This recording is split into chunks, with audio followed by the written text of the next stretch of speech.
volvamos al punto anterior. Si no tenemos demanda de conocimiento, si los pobres no tienen plata para demandar y no tienen voz para demandar, ¿quién habla por los que no tienen voz? En una estrategia de izquierda, el gobierno, el Estado, la política social. Y entonces uno dice, ¿dónde está la demanda de conocimientos? Bueno, acá Daniel lo conoce bien, lo hemos hablado muchas veces. La demanda de conocimientos de la política social hoy es inmensa. De una política realmente de enfrentamiento a los problemas de la discapacidad es inmensa. Y hay otro tema que quedó en la agenda perdido, pero que es dramático.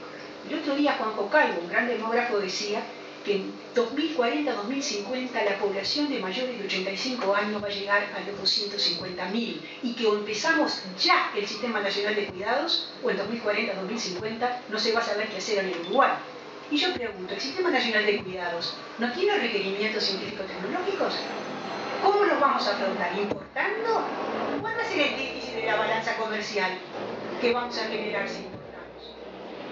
Entonces, la idea, para redondearla, es que hay que tener políticas de innovación, no solo dirigidas a la producción, hay que tener políticas de innovación pensadas como políticas sociales y para las políticas sociales, y hay que tener políticas sociales en todas las áreas que mencionó Daniel, en vivienda, en salud, en trabajo, en educación. Políticas sociales pensadas también como demandantes de las políticas de innovación.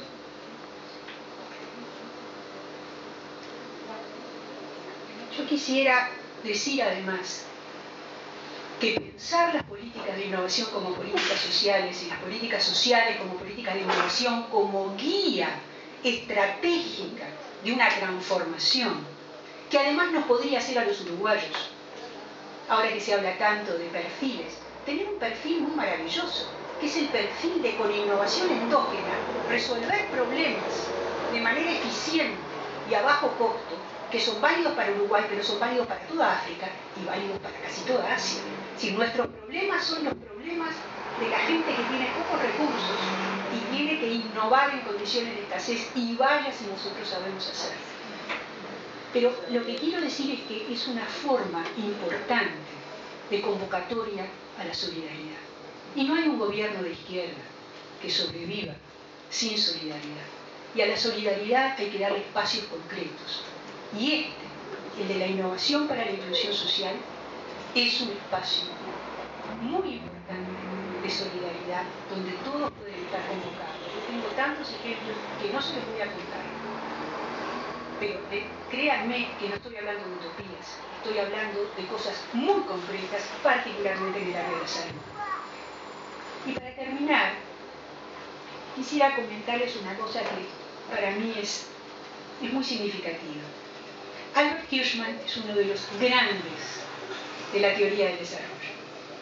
Y él le daba vuelta a una frase que está en la Constitución de los Estados Unidos, que dice que todos tenemos derecho a buscar la felicidad. Y Hirschman hablaba no de la búsqueda de la felicidad, sino de la felicidad de la búsqueda. Un gobierno de izquierda tiene que darnos a todos la oportunidad de ejercer la felicidad de la búsqueda. Y eso es algo que yo todavía no veo en el programa, pero bien que podría estar.